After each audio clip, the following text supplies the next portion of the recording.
Hello everyone and welcome to another Top 10 episode. This Top 10 episode is the most Top 10 anticipated games of 2017. Let's see if you can guess what number 1 is. Without any further ado, let's jump straight into it.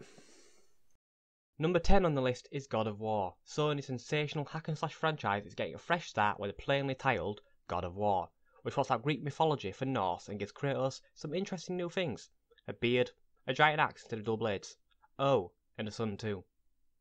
It's not a reboot since it still falls into chronology after God of War 3, but this new game makes some big changes to the combat, adds RPG-like elements, and has more of a behind-the-back perspective rather than a zoomed-out third-person view. Can Kratos still be the ultimate badass while mentoring and protecting his son? This is still yet to be announced, but it will come out the back end of 2017. Number 9 on the list is Tekken 7. Tekken 7's not really changed over years, and truth be told, Tekken 7 doesn't even break that trend. But while Tekken 7 might not surprise anyone, it does still entertain. The 4-button battler has a diverse cast of characters, plenty of big hits, and a different feel and flow from something like Street Fighter V. And that's even with Street Fighter legend Akuma in the mix. Serious fighting fans will no doubt appreciate this refreshed edition. Now this game arrives 2nd of June 2017.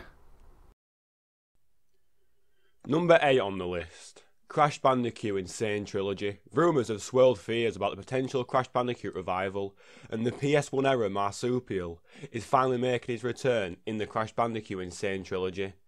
More remake than remaster, the Insane Trilogy compiles the once famed PlayStation mascots for the first 3 outings and completely overhauls them in 4K high definition. The Insane Trilogy contains all the same enemy bopping, fruit collecting and precision jumping action fans have loved for years, while introducing all new textures, animation and art, as well as unifying the checkpoint and saving systems to be consistent across all 3 games. Finally, Crash Bandicoot is getting the respect and attention it rightly deserves. The Insaneness will be available on the 30th of June. Number 7 on the list is South Park: The Fractured But Whole. As if the first game wasn't already amazing, they've decided to bring out, hopefully, another terrific game. Yeah, this is South Park, alright? The enduring cartoon series will follow up its best game ever, 2014's The Stick of Truth, with The Fractured But Whole, another hilarious roleplay with a brand new premise. This time, Cartman is trying to earn a heap of cash by making his own superhero film franchise, and naturally, that leads to all sort of vulgar, violent shenanigans. Whatever you do, don't play this one with kids around. And if you miss The Stick of Truth, it comes free with the pre-orders. This game is still to be announced, but will most likely come out at the end of the year. Number 6 on the list is Uncharted: The Lost Legacy, the 5th of the franchise. Another Uncharted game, already. Didn't Uncharted 4 put Drake's story to bed? It did, true. But The Lost Legacy doesn't star that well-known TV explorer, nor does it star any dude at all. Instead, series favourite Chloe Fraser from Uncharted 2 takes the lead, and is flanked by Nadim Ross from Uncharted 4. It's sure to strike a different tone, given the lack of Drake, but don't expect anything too different. The Lost Legacy was planned as an Uncharted 4 expansion before it was bulked up and turned into a standalone release. Still, we'll happily take another shot at Naughty Dog's vaunted cinematic storytelling before the further off The Last of Us Part 2 comes around. This game's due to be released on the 22nd of August. Number 5 on the list is Star Wars Battlefront 2. If there was one key complaint about EA's first Star Wars Battlefront, it would be the lack of true story-driven campaign, but Battlefront 2 has that covered. You'll fill all the boots of the Empire Commander Eden Versio, who sees second Death Star go boom in the sky of Val's revenge.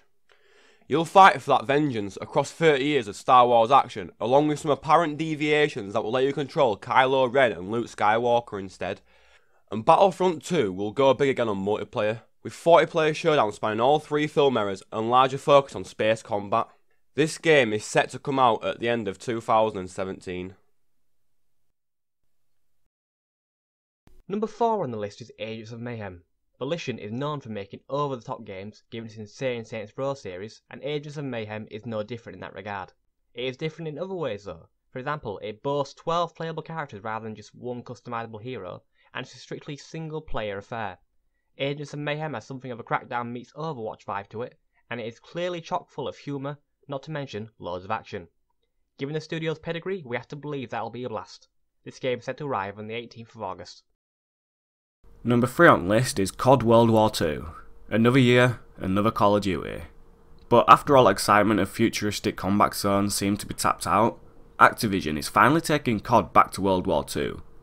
Call of Duty World War II puts you in the laced up boots of 2 soldiers with the 1st Infantry Division, also known as the Bloody First, who famously led the invasion of Normandy on D-Day. Expect lots of grit and grime, incoming airstrikes, lumbering tanks, and brutal bludgeoning of Nazi skulls, all seen from first person. There's also a multiplayer story mode plainly named War, in addition to the usual. A dramatic, blockbuster grade single player campaign, and intensely competitive PvP multiplayer in the trenches. This is set to come to consoles on the 3rd November. Number 2 on the list is Destiny 2. It's official, Destiny 2 is coming in September, and not only is it hitting PlayStation 4 and Xbox One again, but it's also releasing on PC for the first time. That's right, Guardians, now you won't be forced to consoles to continue your epic loot hunts. With the tower destroyed by the evil Gaul and his Red Legion, the Guardians must start anew and explore previously unseen worlds to power up for a big showdown. This game is set to arrive on the 8th of September. And finally, number 1 on the list, well done if you guessed it, it's obviously Red Dead Redemption 2. What do we know about Red Dead Redemption 2, other than we want it now? Very little. It'll have both single player and multiplayer components, and has been tentatively scheduled for a late 2017 release date. Hot rumours suggest we'll be playing as John Marston's son, and forming a pose that will be a big part of the game.